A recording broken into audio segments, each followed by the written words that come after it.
and I've talked about it a lot because I think it's something we really need to focus on.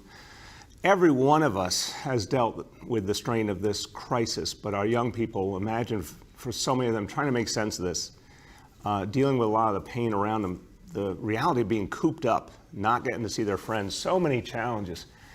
But look, there's some good news starting to emerge here, because with every step we take forward, we're able to open up more and more opportunity for our young people. You go back to March and April, things were very dire. We didn't know what we'd be able to do this summer.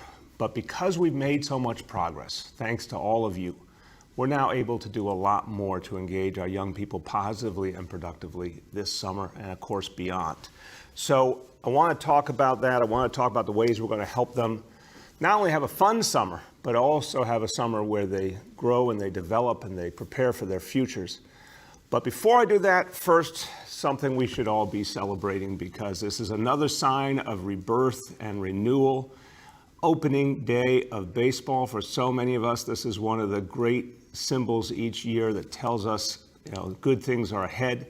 A little delayed this time, but it did happen, and I think it's a blessing for all of you, whether you're a baseball fan or not. I'm a huge baseball fan, but even if you're not, it's something to celebrate. So congratulations to the New York Yankees winning their first game of the season. And Dr. Fauci was there, and I want to really celebrate him. A great New Yorker, a great Brooklynite. Look at that. I think he's 79 years old. Good form there, Dr. Fauci. That looks pretty good. So what a great moment for New York City to see a New Yorker celebrated there in the first game of the season in this way, and how much he has done for us. It's been absolutely amazing. Well, today, opening day here in New York City. That Dr. Fauci threw out that pitch in Washington, but today it's opening day in New York City, 4 o'clock at Citi Field. The New York Mets take the field. And yeah, it'll be different. There won't be fans in the stands. It'll feel a little weird, but still, what a wonderful thing. And I'm wishing a great season for the Mets as well. And this is something we can really feel good about as New Yorkers. Baseball is back. So now let's go back to our young people. And, sports is going to be a part of their summer again, because finally we're able to open stuff up. And the things that we do to support our young people. Like we know baseball is a great tradition. Another tradition in this city is that every summer we do a lot to help our young people have a better summer and to support them. Summer youth employment, a long-standing tradition in this city that's done a lot of good for so many tens of thousands of kids each year. This year, the Summer Bridge program, a specially designed program for the reality that we're dealing with now, it begins on Monday. And 35,000 teens and young adults will benefit. And they're going to get the kind of support and training that's going to help them with their future. So this is great for them now, but also for what it means for where they're going. The young people will be part of this program. They'll be building career skills. They'll be part of workshops. They'll really be learning, and they'll get compensation to help them and to help their families in the middle of everything we're dealing with. A lot of the young people come from public housing. A lot were referred by social service organizations. These are kids who need the most support and the most help, and they're going to get it through the Summer Bridge program. Now, another great thing, Play Streets. When you think about all the things that kids have been through, and again, not being able to get as much physical activity and play, not being able to see their friends as much, a lot of things have been on hold. Well, we're going to open up something again, a good New York City tradition that has been so great for kids. Play Streets coming back, and that is going to be an important step forward for kids and families to have something to enjoy. We're also going to be opening up 1.5 additional miles of open streets, which have been something great for our communities as well. So more and more opportunities for kids to engage. And on the Play Streets program, the open streets with kids, what we're talking about is having a lot of specific things for them to do. Arts and crafts and sports activities, reading corners, dance classes, everything done the smart way. And here's an example. That you see on the screen is a touchless obstacle course. So that's an obstacle course for the age of COVID, but it's still going to give kids a lot of fun and a lot of exercise, and it's going to be great for them. So this is the reality of today, but we're going to make it work. We're going to make it work with the right face coverings, social distancing, all the things that we need to do while still giving kids a really rewarding experience. Now, a lot of great activities, as you see there. We're going to do them a little bit differently in many ways, but still so many great activities for kids. And I want to thank the partners who are going to be running these streets for us and providing these great activities for the kids. Street Lab, thank you. Fresh Air Fund, thank you. And the Police Athletic League, thank you. Great activities coming this summer for our kids. Now, a small but important matter, I bring it up regularly, and this is an announcement that's actually going to have longer ramification. Many New Yorkers care deeply about alternate side parking because it affects so many people's everyday lives. So first, for next week, alternate side parking will be suspended next week through Sunday, August 2nd. So no alternate side parking anywhere next week. But then after that, starting Monday, August 3rd, we are going to resume alternate side parking on an ongoing basis. So we're going to take another step towards something a little more normal, go back to having alternate side parking on a regular basis. That will go all the way from Monday, August 3rd to Saturday, September 5th, the Saturday right before Labor Day. So for the whole month of August into the beginning of September, alternate side parking back the way it was, but with an important change that we're now saying if you're on one of those streets that has multiple times a week that you have to move your car on your side of the street, we want to address that issue, make it easier for you, make it clear you can only do that one time a week going forward, and you do that on the last day. We're going to get a lot more information out, but again, if you're on a street that you have to park your car or honor alternate side multiple times during the week on your side of the street, it will be during this period for this next month only once per week, and it will be the last day noted on your side of the street. We'll get a lot more information out on it. And this is, again, why do we do alternate side parking? We do it to be able to clean the curbs, keep our streets clean, keep our sidewalks clean, keep our communities clean. So we're going back to it, but we're going to try and do it in a way that makes sense and makes it easier for the people of this city. Now, everybody, I want to tell you, in the midst of this crisis, so many people have been helping out in New York City. It's really wonderful. It's really powerful to see. And I want to always give thanks to folks. Particular thanks today to Bank of America donated $250,000 to provide 100 high school students with college and career readiness and paid internships in the fall. So this is the kind of thing we want to see our colleagues in the business sector do more and more of, support our young people. Here's a tangible way of doing it. So thanks to everyone at Bank of America. And then just want to note some other donors who have been really great and generous. One is a proud New York City public school graduate. His name is Javon Virginie Scott. You may not know that name, but you may know the name of the rapper Joey Badass. So that's who actually made the donation. We are so appreciative for that. And it's great to see a New York City kid remember his city and give back. Crown Castle, Mevo, and Jessica Seinfeld and the Good Plus Foundation all have made generous donations. So again, so many people helping out. Always like to show our appreciation for the people who are helping New York City come back.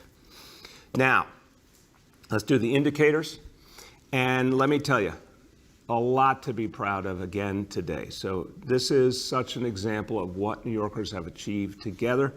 Day after day, we see this progress. So daily indicator number one, daily number of people admitted to hospitals for suspected COVID-19. Threshold is 200 patients. Today's report, 72. Indicator number two, daily number of people in health and hospitals ICUs. Threshold 375. Today's report, 295. And percentage of people testing citywide who are positive for COVID-19. Threshold 15%. Today, once again, 2%. That's been extraordinarily consistent. Let's keep it that way, and let's see if we can go even farther together. A few words in Spanish. La ciudad de Nueva York quiere ayudar a nuestros niños a disfrutar del verano en sus calles. Vamos a abrir 1,5 millas adicional de calles este fin de semana y traer de nuevo nuestro programa de juego en las calles.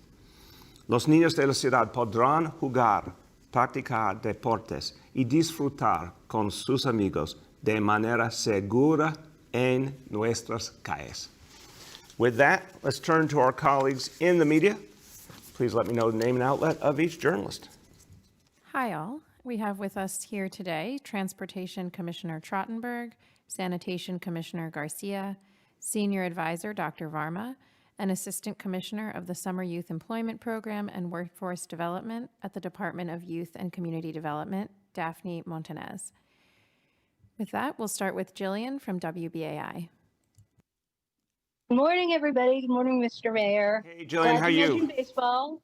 I'm well, thank you. I wouldn't be a true New Yorker if I didn't mention that I was raised by a diehard Brooklyn Dodgers fan.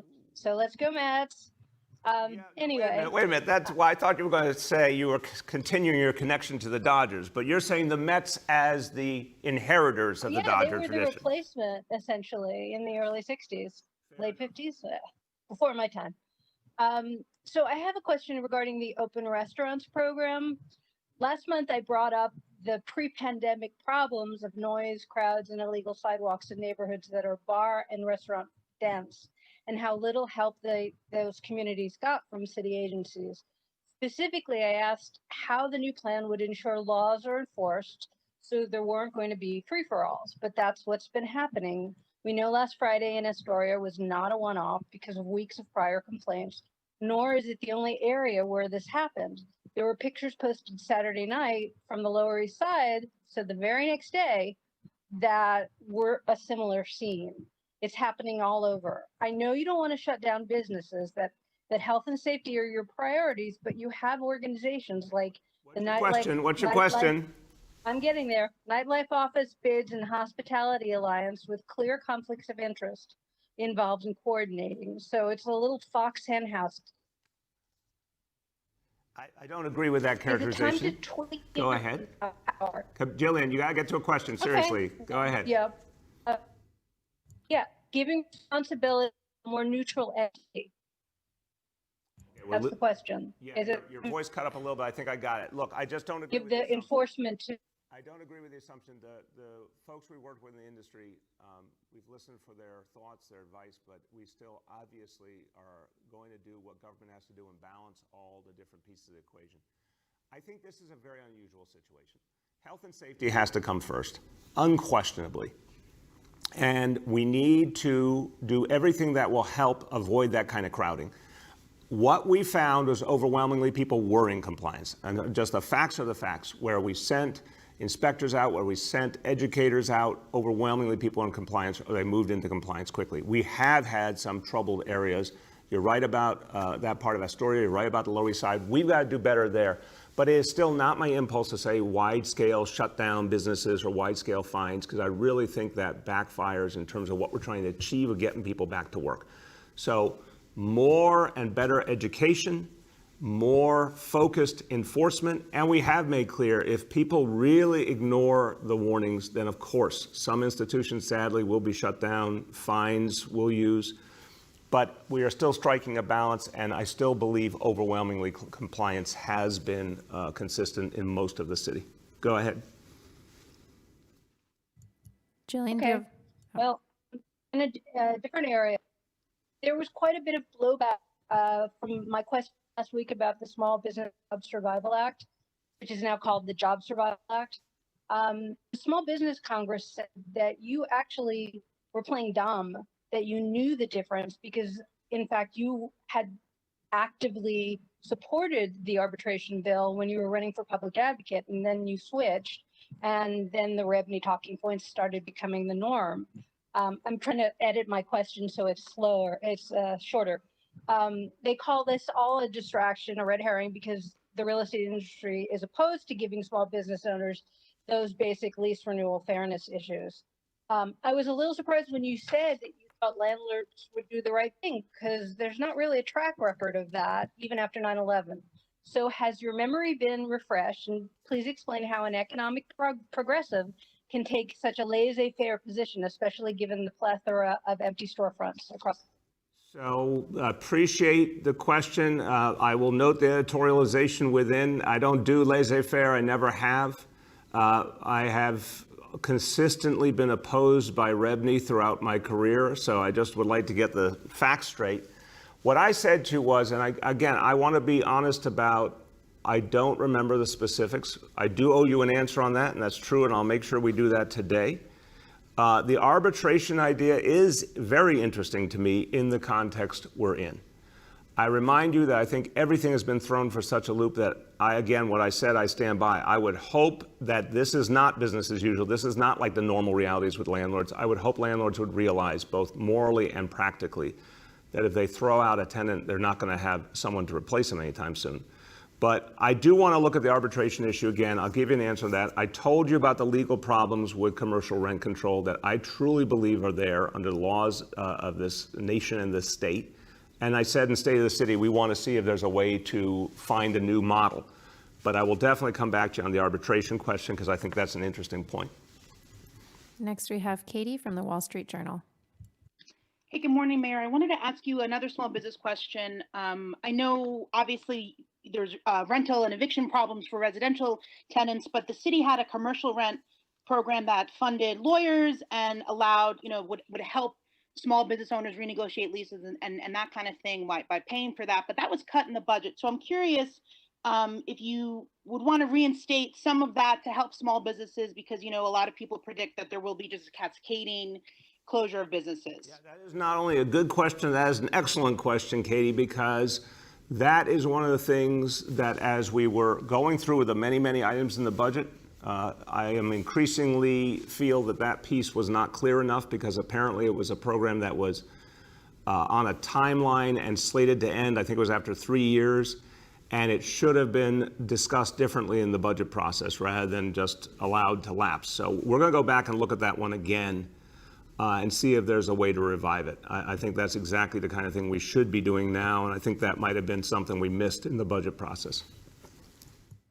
My second question is short. I was reflecting that I really love going to Citi Field on opening day.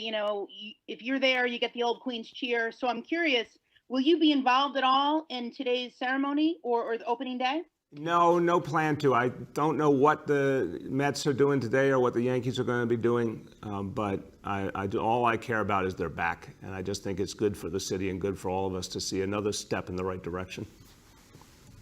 Next, we have Marcia from CBS. Good morning, Mr. Mayor. I wondered if you'd like to respond to the criticism from Governor Cuomo yesterday, who said that if you don't get a handle on surging violence, homelessness, and the increase in graffiti, that people aren't going to be moving back to the city. And also a tweet from your former police commissioner, Bill Bratton, who said, and I quote, "At the rate City Hall is breaking windows, there won't be any left as New York City continues its downward spiral. The decline is accelerating. City Hall Pauls never learn, apparently. You can't have public safety without a focus on both serious crime and disorder." What actions are you going to take to go after the homeless encampments, the increase in graffiti? I got you. Marcia, I will just be really clear about New York City. New York City is coming back. New York City is coming back strong. This city has been heroic fighting back this disease. We are now being looked at all over the country as the example of how to deal with this crisis. There's tremendous energy to come back. We've gone through phase 1, 2, 3, 4 on time. We're getting ready for more and more. We are going to fight back the challenges, but given that this city was hit harder than any place in the country, you can already see our strength coming back. So there's no question we'll deal with these issues as we have before, but most importantly, New Yorkers are proving their commitment to their city and the fact that the comeback is happening right now as we speak. Mr. Mayor, my second question has to do with testing. The city has partnered with urgent care facilities that cannot provide COVID test results in a timely manner. How is that rectified, and should testing capacity be increased in other areas that can provide more timely service? Yeah, great question, Marcia. Look, it was right to partner with the urgent cares. It gave a lot more people opportunity. For a long time, that was working perfectly well. We ran into a national testing crisis because of the surge around the country. We're taking steps to address it. As you heard yesterday, the wait time for getting results is now down to a few days again. unquestionably, our public hospital system, health and hospitals, has done the best job lately in terms of test turnaround. So my message to all New Yorkers is, if you're going to go get those tests, go to a health and hospitals facility. You'll get the fastest turnaround. But I do believe the issue is being addressed now, here and now in New York City, and we're going to be able to stabilize those response times. That said, we need a national solution to make sure we don't slip back again. We really need the president to use the Defense Production Act and get testing labs built out all over the country. So we'll keep working on local solutions, but we need a lot more national help on this as well. Next, we have Dave Evans from ABC7. Hey, Dave. Dave, are you there? Miracles never cease. Yeah, can you hear me? There you go. Go ahead. Hey, I wanted to ask you, I think it's around the first question. I might have a little bit of a bad connection, but you've talked in the past about the need for police not to do social distancing and to focus more on serious crime. But have we now gotten to a point where we see some of these overwhelming crowds in Astoria, on the Lower East Side, that now police need to step up and start enforcing the rules? Sure. Dave, look, again, you're naming two neighborhoods.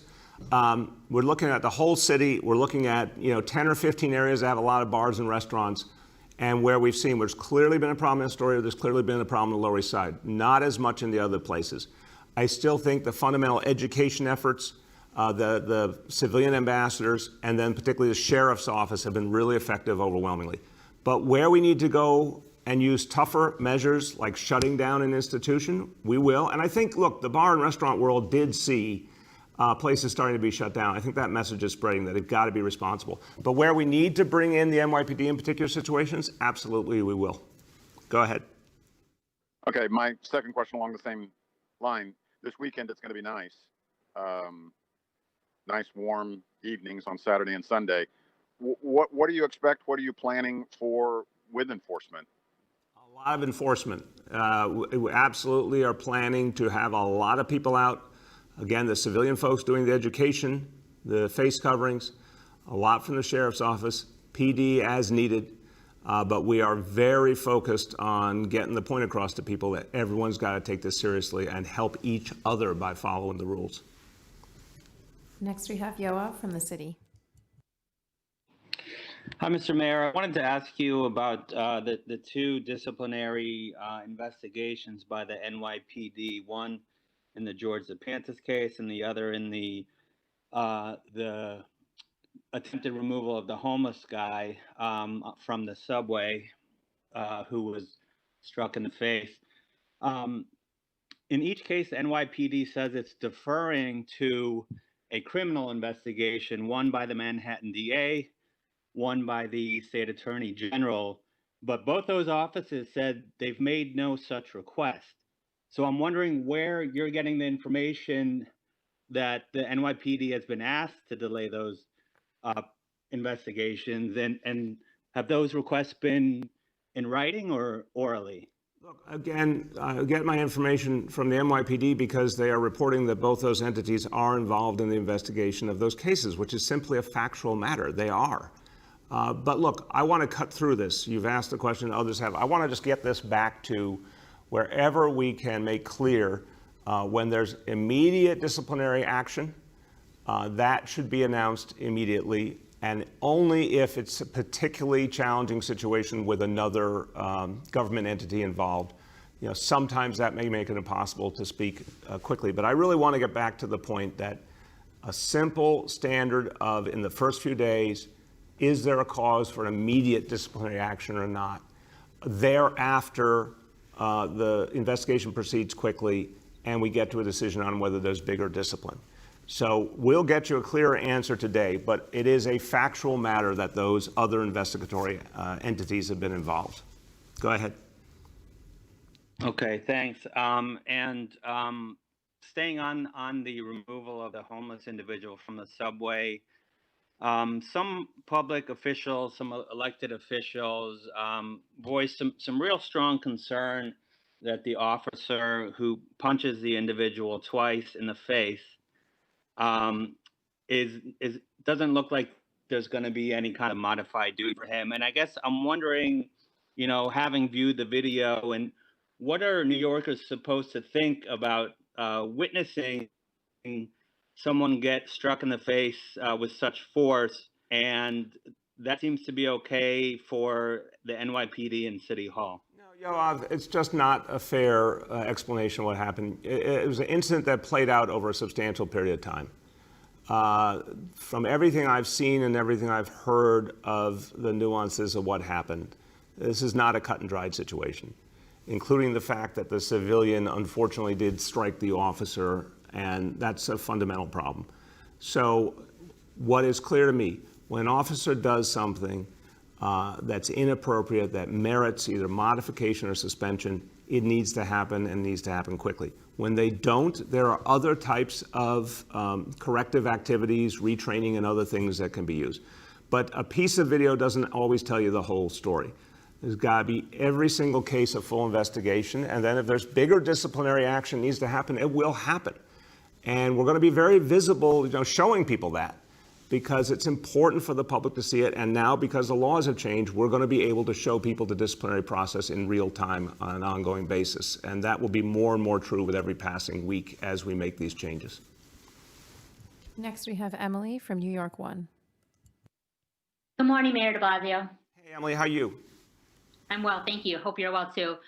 We're, of course, heartened by these 3 daily COVID indicators that show good progress and stabilization in the city, but I wondered if there's any data, however minor, that points to a potential resurgence if you think a resurgence is inevitable. I think inevitable is too big a word in this case. I think it's something we have to be prepared for, Emily.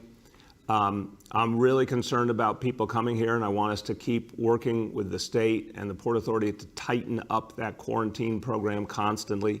It's a brand new thing, obviously. It's a complex thing, but I want us to make that stronger all the time. I'm really happy about the size and the capacity of the test and trace program, because that's one of the big X factors here in making sure that we can contain any problem we have.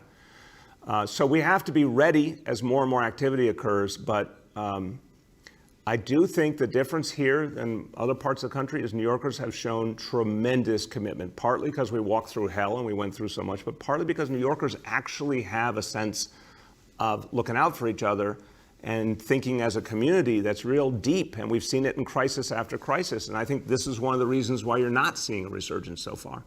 Go ahead. And there's nothing in the data beyond those 3 indicators that's concerning to you and to your advisors in the least. I hear you entirely on improvements to the testing turnaround times, but the numbers are still good all around. We are watching the data all the time, every day. We're having these conversations. We're looking at different measures, not only our own. The state uses some other ones, but they're all consistent. Again, the concern we should all have is people coming in larger numbers from outside. So far, we haven't seen huge numbers for obvious reasons, because people aren't traveling as much. But we got to be really tight about that. And we got to be tight about the fall with the flu season, and we're going to be talking about that a lot in the coming weeks. But no, if the question is, are there any indicators causing a particular alarm right now? No, they've been actually strikingly consistent and favorable. And it's, again, because New Yorkers are really out there doing things the right way. Last 2 for today. Next, we have Joe from Politico. Hi, Mr. Mayor. I wanted to ask you about a story my colleague Sally wrote. It was about a report that I think was spearheaded by Deputy Mayor Bean. And it had some former city officials, Carl Weisbrod, Alicia Glenn, Jennifer Jones-Austin, who came up with a bunch of ideas about, how the city could weather reopening. And it was sort of never made it out of the draft phase. Seems like it was quashed from within City Hall. I'm just wondering if you read it and, what you thought about it, if so, and, why it wasn't released. Yeah, that was an informal group, as I understand it. I'm going to certainly look at what they put together, but that was a group of, really good-hearted people trying to offer ideas, obviously very early on when we were focused first and foremost on getting through the crisis. But now we are more and more bringing in ideas from a lot of different people, Joe, to figure out the big steps. And I'll be talking more with each passing month about how we're going to bring the city back on a much bigger level. And then just to follow up on something that Yoav had asked, I was wondering if you could go into some more detail about these investigations. There seems to be some outcome that you or the NYPD is worried about, but can you tell us why the existence of a concurrent criminal investigation would prevent the NYPD from releasing its own preliminary results if these law enforcement agencies themselves are basically saying, go right ahead, it doesn't bother us? Joe, respectfully, you guys, I don't blame you for a moment, but you guys talk to whoever, a spokesperson, or maybe you're talking to the DA or the Attorney General directly. But I don't receive formal legal information via the media. There are obviously very developed relationships between the police department, the DAs, the Attorney General's office, and there are a lot of cross issues here in terms of whether one investigation would affect another one, in terms of whether people are ready to speak to the NYPD investigators if there is a higher level investigation going on. There's a bunch of moving parts. But your underlying concern, and Yoav's, I think is exactly right. We've got to, get to a simpler template of being able to say to the public, to the media, here's a case where we can speak right now, and either there's a modification, there's a suspension, or a decision that there is not one of those things. Yes, we're proceeding with further discipline. No, we're not. Here's why. Real simple. And if there is another entity involved, explain more clearly what the problem being created there is that we have to navigate. So I think the concern is real. I do honor it, and I want our team to do a better job giving you clear information, and I will make it my business to do that. Last one for today. We have Abu from Bangla Patrika. Abu, are you there? Abu, can you hear us? We're going to go on to Chip from Bond Buyer. Hi, Mr. Mayor. I have a long question for you, but it's only one. The virus has shaken up a lot of people and kind of made them reassess their goals and aspirations for the future and what's important to them. And after years of immigration to cities like New York, the virus may be pushing younger, more affluent people out of the cities and into the suburbs. And this out-migration is going to suck away revenues from the cities, leaving the tax burden on working class men and women who really can't afford to leave. And so my question to you is, what would you tell people who are thinking about leaving New York City for the suburbs or rural areas?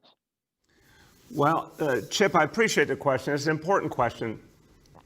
So I've had a number of business leaders I've spoken to lately spontaneously use the same line, and they've used it, half jokingly and half very seriously, and they've said, ironically, New York City is the safest place in America right now in terms of dealing with this disease. The fact is this city has come back in an extraordinary fashion.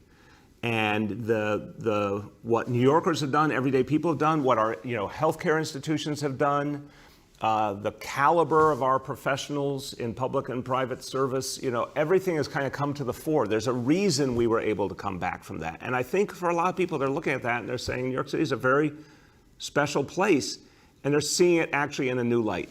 If you go back to February, Chip, we had the most jobs in our history, 4.6 million jobs. We obviously were in many ways at the best point we had been in our history in terms of our standing in the world, global economic capital, surging tech community. That didn't go away. It is true some people may, for the short term, decide that they would prefer to live elsewhere. But I think what you're going to see is quickly as we come back, many, many people will sense opportunity. Maybe the opportunity for them is that they can, buy a home or buy a condo or a co-op a little cheaper. Maybe opportunity is they can invest in, creating a business a little more easily. But what you're going to see is some people will stand back, other people will surge forward. We saw it after every crisis we've had. And again, people had left us for dead after the 60s and 70s, after 9/11, after the Great Recession, consistent pattern. The strength of New York City and the appeal of New York City comes to the fore, and people start investing and people start coming here. And that reality of younger folks, particularly folks who are, creative and entrepreneurial, wanting to be where the action is, that has not been changed. It may be paused a little while, but it hasn't been changed. So give us time and we will prove the doubters wrong once again. And with that, let me just conclude on this note, everyone. As we come back, let's really be there for the young people of the city, where I started today. Let's support our young people. They've been through a lot. It's obvious they are our future, but we also, the love we feel for the young people of this city, we got to remember, we got to support them in a special way. They're trying to make sense of the world. It's much harder to make sense of when you're younger. And if they know we have hope, they will feel hope. So there's real tough issues. There's things we have to overcome.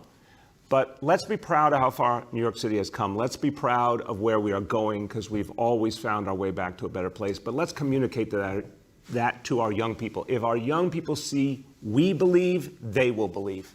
Let's do that all the time.